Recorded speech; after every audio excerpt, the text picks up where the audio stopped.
Trauma Aurel pernah keguguran, Atta Halilintar karantina istri. Setelah merasakan kesedihan akibat keguguran yang dialami oleh Aurel Hermansyah, kini pasangan Atta Halilintar dan Aurel Hermansyah kembali merasakan kegembiraannya lantaran usia anak yang berbeda dalam kandungan Aurel telah menginjak 4 bulan. YouTuber Atta Halilintar mengungkapkan bahwa sang istri kini tak bisa jauh darinya Jumat 10 September 2021. Meski sang istri tidak pernah mau jauh darinya, Atta mengaku bahwa dia telah mengkarantina istrinya tersebut selama 4 bulan.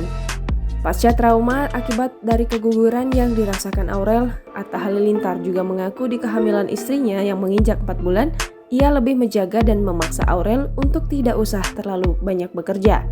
YouTuber dengan subscribers terbanyak di Indonesia ini juga telah melihat kondisi sang anak melalui USG dan mengatakan bahwa sang anak memiliki hidung sepertinya.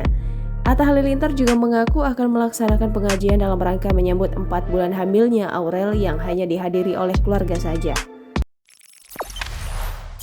Jangan lupa subscribe, share, komen, dan like ya!